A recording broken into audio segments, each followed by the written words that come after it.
Today we're going to start just talking about numbers. So in this lesson, we will talk about types of numbers, absolute value, inequalities, and using a number line. Types of numbers, we really want to start with the natural numbers. Natural numbers are just as easy as how do you count? You count 1, 2, 3, 4. If we add the number 0 to that, we have whole numbers. So they're really close together, but I do think natural is just how you would count if you went into a room and you saw a bunch of people and you said, how many people are in here? I would count 1, 2, 3, right? So it's natural. It just feels like what we would do, where whole just has this completeness, which comes from the 0. Other types of numbers we have are integers. Integers would be the whole numbers we had, 0, 1, 2, 3, 4, but then with also any negative number. So -3, -2, -1. So we take those whole numbers, we also make them negative. There's our integers.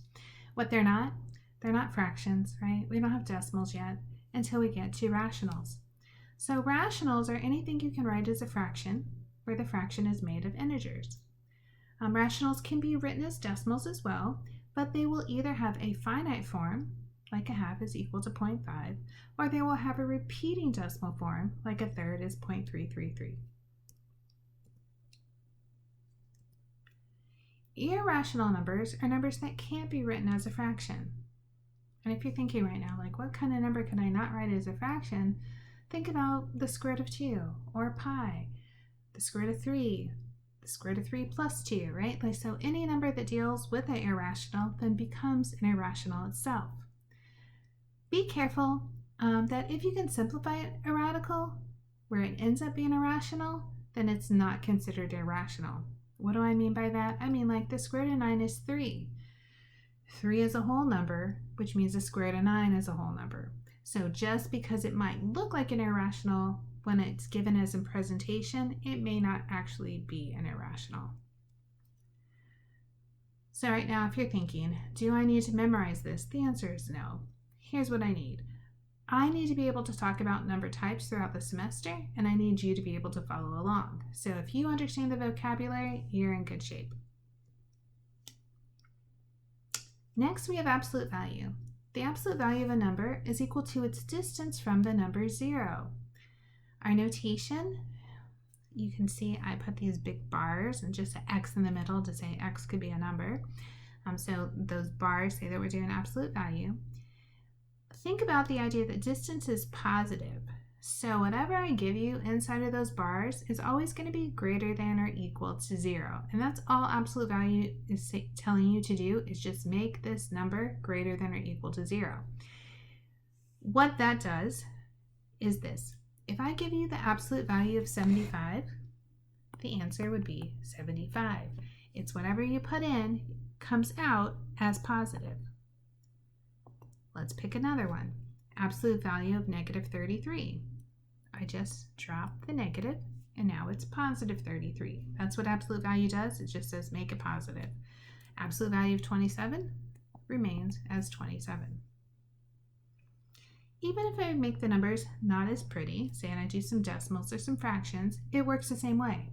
Absolute value just says make it positive. So absolute value of 6.83 is 6.83. Absolute value of -2/5 is positive 2/5. The only time that I get something that's not positive is if I give you 0. If I give you 0 in absolute value, the answer is 0, which is not considered positive. It's also not considered negative. There are 4 types of inequalities. There's greater than or equal to, less than, or less than or equal to. I like to think the sign always points to the smaller number.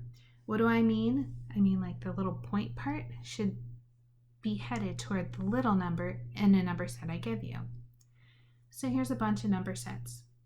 I have 7 and 8. When I look at 7 and 8, I go, oh, 7 is smaller than 8, so I will have the sign point to the 7. Same thing when I look at -3 and 5. I look at -3, it's smaller than 5, so we are again going to point to the -3. 2 and 4, 2 is smaller, let's point to it. But the ones that you really have to be careful with are when they're both negative. When they are both negative, I feel like sometimes you feel like it's a little bit backwards, so make sure you slow down and you're really careful. Negative 4 is actually smaller than negative 2, so I want to point to the negative 4. Let's mix some other stuff in with that. Here I have the absolute value of negative 6 along with negative 3. Remember, the absolute value of negative 6 is really 6, so negative 3 is smaller, so we want to point to it. The square root of 64 is 8. The absolute value of negative 8 is 8, so these two numbers are equal. I have a half and I have a fifth. Now with a half and a fifth, if fractions just really don't click for you, it's okay, right? We'll talk about fractions a lot this semester, but what do I want you to do for now? Use your calculator. You can put into your calculator that half is equal to 0.5, and then a fifth is equal to 0.2. Then I think you have a clear mindset of like which one is bigger. 0.5 is definitely bigger than 0.2, so I want to point to the 1/5 and say it is smaller. I want to do the same thing with a negative 11 over 15, which when I put that in my calculator gives me a negative 0.73. It has some more 3's, but that's enough for us. And then the negative 17 divided by 26, when I put that in my calculator, it's about negative 0.65. Okay, I can look at the two and I can see the negative 0.73 is smaller than negative 0.65, so let's point in that direction. So our last thing we need to cover is the real number line. So the real number line is just a way for us to visually map out how numbers are related.